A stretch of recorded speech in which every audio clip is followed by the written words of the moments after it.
Tuan Ketua, terima kasih kepada Yang Amat Lawas. Penyakit pneumokokal adalah sejenis jangkitan yang disebabkan oleh bakteria Streptococcus pneumonia. Jangkitan boleh menyebabkan radang dalam telinga ataupun acute otitis media, sinusitis, radang paru-paru ataupun pneumonia, meningitis dan juga septicemia. Kanak-kanak di bawah umur 5 tahun paling berisiko untuk mendapat jangkitan pneumokokal. Vaksin pneumokokal conjugate boleh mencegah jangkitan pneumokokal di kalangan kanak-kanak. Kementerian Kesihatan Malaysia telah meneliti isu berkaitan pemberian vaksin pneumokokal conjugate ini. Buat masa ini, kementerian belum bercadang untuk memberi pelalian vaksin pneumokokal secara rutin kepada semua kanak-kanak kerana satu, beban penyakit pneumokokal di Malaysia adalah rendah. Pada tahun 2011, hanya 71 kes penyakit pneumokokal invasif di kalangan kanak-kanak berumur 5 tahun ke bawah yang dirawat di hospital kerajaan. Yang kedua, Malaysia tidak memenuhi kriteria untuk masukkan vaksin pneumokokal ke dalam program imunisasi kanak-kanak kebangsaan yang dikeluarkan oleh WHO pada tahun 2012. Iaitu sekiranya kadar kematian kanak-kanak bawah 5 tahun adalah melebihi 50 kematian bagi setiap 1000 kelahiran hidup, maka pelalian vaksin pneumokokal mesti diberikan secara rutin. Kadar kematian kanak-kanak bawah umur 5 tahun di Malaysia adalah jauh lebih rendah, iaitu 8.1 bagi setiap 1000 kelahiran hidup.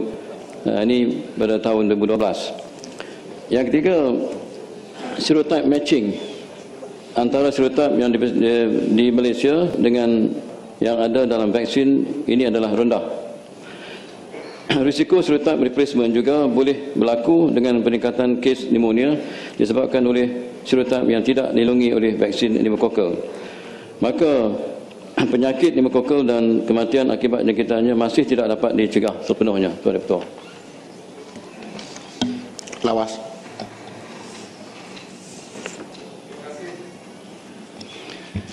Terima kasih Tan Sri Yang Di-Pertua dan terima kasih Yang Berhormat Menteri di atas jawapan yang diberikan.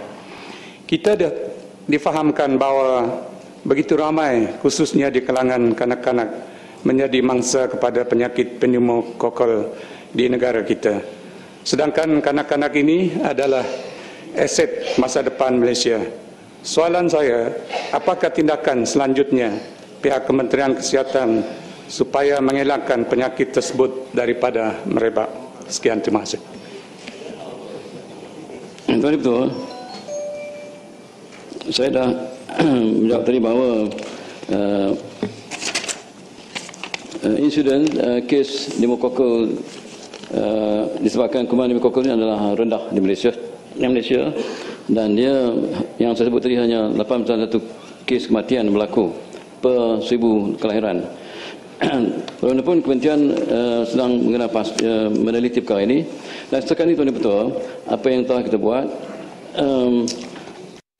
kalau kita nak bagi vaksin ini, dia ada tiga jenis vaksin. Satu vaksin PCV 7, satu lagi PCV 10 dan satu lagi PCV 13. Kalau dilihat dalam serotype yang ada di Malaysia ni, pneumokokal ada 90 serotype.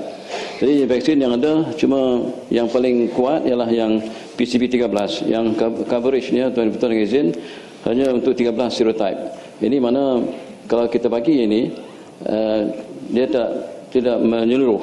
Jadi mana kesannya juga tak dapat mengurangkan dengan cara signifikan, Tuan Ketua. Jadi sebab itu kita masih mengkaji perkara ini, Tuan Ketua. Terima kasih Tan Sri Yang Ketua. Malaysia juga telah mencapai kategori negara dengan kadar kematian yang agak rendah, kerana kurang dari 10 kematian bagi setiap 1000 kelahiran hidup. Kadar kematian kanak-kanak bawah 5 tahun telah berjaya diturunkan daripada 7.2 kematian setiap 1000 orang pada tahun 1965 kepada 7.7 kematian setiap 1000 kelahiran pada tahun 2012.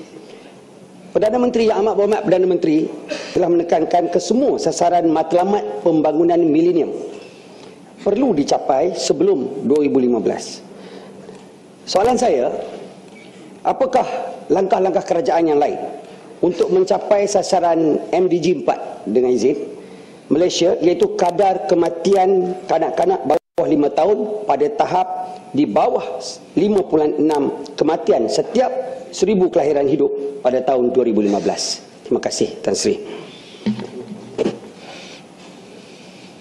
Betul, terima kasih Pak Surai.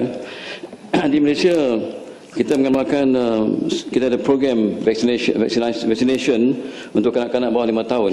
Ini dah berjalan lama dan memang ini dapat mengurangkan kadar kematian. Vaccination kita bagi adalah 11 jenis. Contohnya macam TB kita bagi masa lahir.